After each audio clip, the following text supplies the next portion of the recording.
Assalamualaikum warahmatullahi wabarakatuh. Perkenalkan, nama saya Laini Nur Farida dengan nomor NIM 21041000138. Saya dari Program Studi Pendidikan Biologi, Fakultas Ilmu Pendidikan, Universitas Kyai Haji Abdul Wahab S2 Jombang.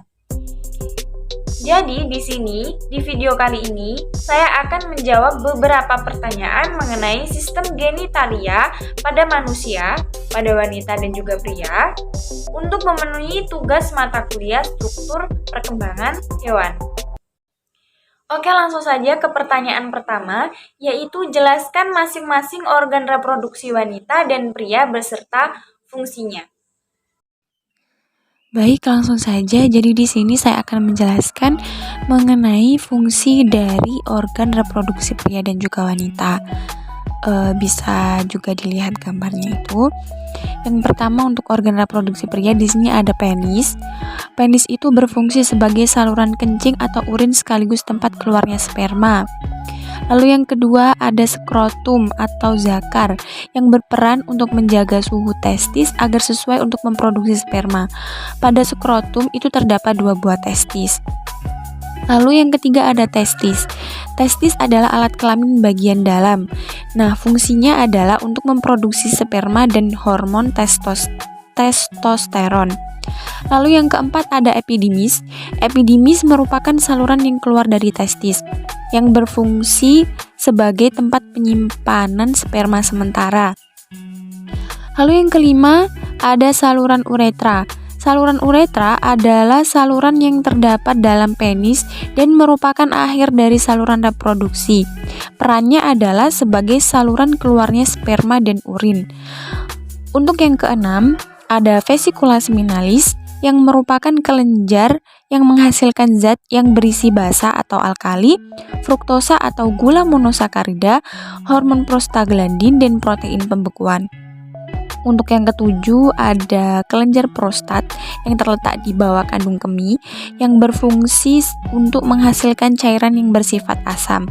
Lalu yang terakhir di sini ada kelenjar Cowper yang menghasilkan lendir dan cairan bersifat basa. Fungsinya adalah untuk melindungi sperma dengan cara menetralkan urin yang memiliki pH asam yang tersisa dalam uretra. Cairan tersebut juga melapisi uretra untuk mengurangi kerusakan pada sperma selama ejakulasi. Nah, untuk struktur dari sperma yang dihasilkan oleh laki-laki dapat dilihat pada gambar berikut ini.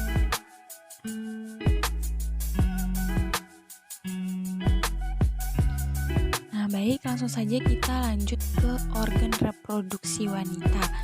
Di sini yang pertama ada vagina. Vagina adalah saluran yang menghubungkan lingkungan luar dengan rahim sekaligus tempat mengalirnya darah menstruasi dan saluran keluarnya bayi.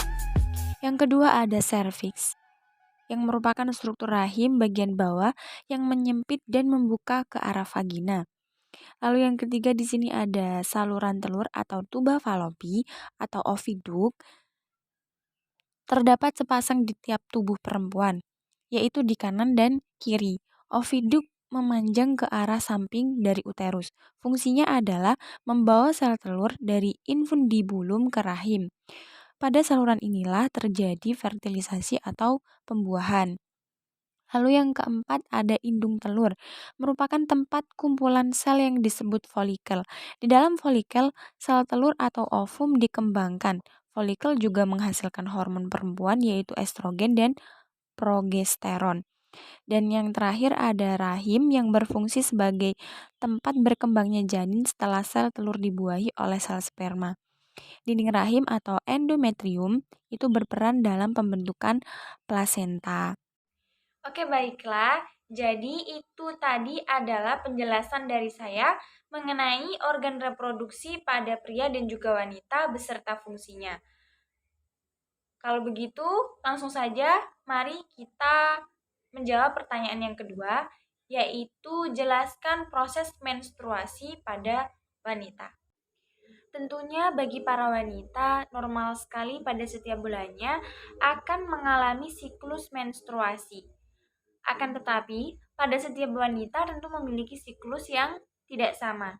Ada beberapa wanita yang memiliki siklus menstruasi yang rutin 20 hingga 30 hari pada setiap bulannya. Ada juga yang lebih lambat dan lebih cepat dibanding dengan hal itu. Nah, perbedaan tersebut itu tentu dikarenakan oleh adanya proses yang berbeda pada setiap rahim wanita. Sehingga akan sangat bermanfaat apabila Anda dapat mengetahui proses tersebut sehingga Anda dapat memprediksi kapan akan terjadi menstruasi kembali di bulan selanjutnya. Selain itu juga dapat digunakan untuk mengetahui kapan waktu subur dan tidaknya dalam membuat rencana kehamilan. Siklus menstruasi sendiri itu merupakan salah satu proses yang terjadi pada setiap bulan dengan adanya tanda pada tubuh serta organ reproduksi wanita yang mengalami perubahan. Yang mana apabila proses menstruasi ini terjadi biasanya diikuti dengan terjadinya kehamilan. Langsung saja kita ke proses terjadinya menstruasi. Jadi, untuk fase yang terjadi dalam siklus menstruasi wanita itu ada 4. Yang pertama ada fase terjadinya menstruasi, ada fase folikuler atau fase praovulasi, ada fase ovulasi, dan yang terakhir ada fase luteal. Yang pertama ada fase terjadinya menstruasi. Dalam siklus menstruasi yang umumnya akan terjadi pada setiap bulan, dialami oleh wanita normal merupakan suatu tahap siklus. Nah, di fase ini akan terjadi dengan adanya sel telur yang telah dikeluarkan oleh ovarium tidak kunjung dibuahi, sehingga mengakibatkan kadar hormon progesteron dan juga estrogen menurun. Sehingga pada saat yang bersamaan, lapisan rahim yang telah menebal untuk persiapan terjadinya kehamilan akan meluruh karena sudah tidak dibutuhkan dan akan keluar dari rahim sebagai menstruasi. Selain dalam bentuk darah, lendir serta jaringan rahim juga ikut dikeluarkan melalui vagina.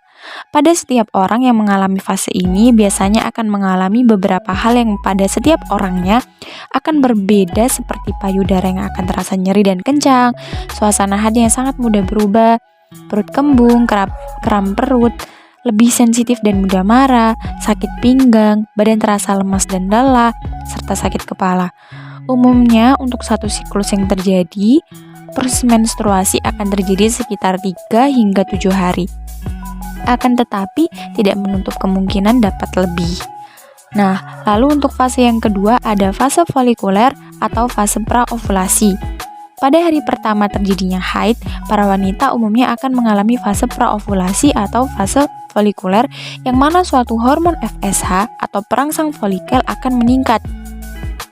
Keberadaan hormon tersebut akan memicu kelenjar hipofisis dalam meningkatkan kadar hormon lutein atau LH serta FSH, yang mana hormon FSH ini akan membuat indung telur dapat menghasilkan 5 hingga 20 kantong kecil atau folikel. Pada serangkaian proses yang terjadi, sel telur yang akhirnya matang adalah sel telur yang paling sehat, sedangkan untuk sisa folikel yang lain akan kembali diserap tubuh. Adanya folikel yang matang dapat memicu hormon estrogen dalam hal penebalan dinding rahim.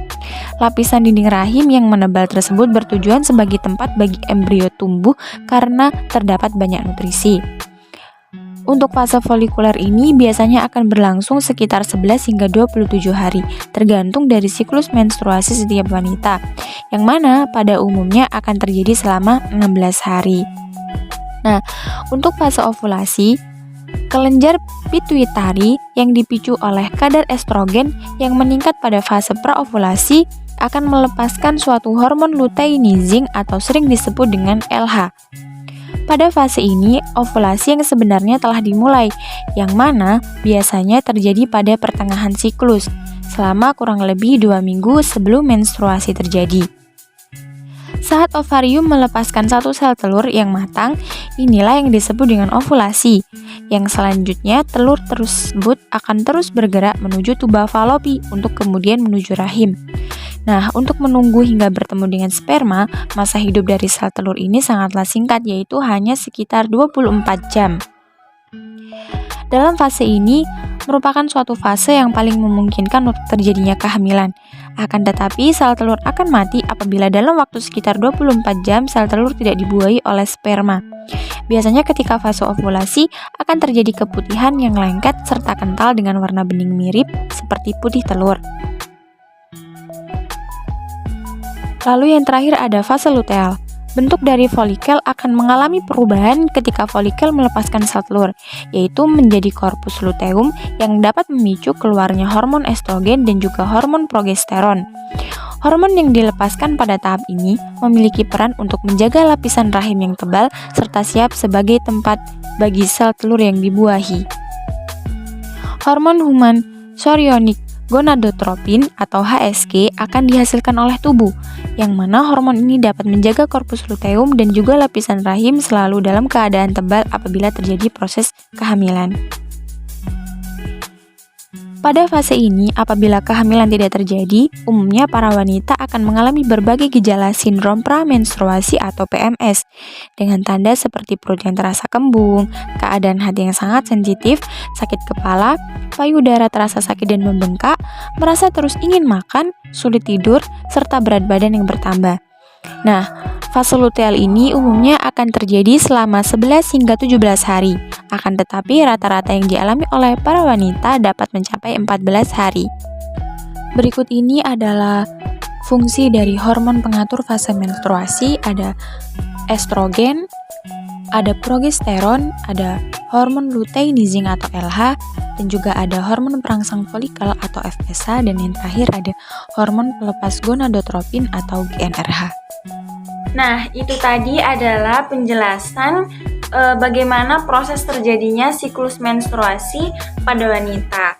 Nah, untuk pertanyaan yang selanjutnya yaitu jelaskan proses fertilisasi atau pembuahan pada manusia. Fertilisasi atau pembuahan yang terjadi pada manusia yaitu suatu proses bertemunya sel sperma dengan sel telur supaya dapat bersatu yang kemudian membentuk zigot, yang mana dari zigot akan menjadi embrio yang akan menjadi janin. Untuk proses fertilisasinya sendiri di sini, yang pertama, di ovarium akan melepaskan ovum yang sudah matang. Di saat perjalanan menuju rahim dan bertemu dengan sperma yang membuahi sel telur, maka akan terjadi proses pembuahan awal atau yang biasa disebut dengan fertilisasi.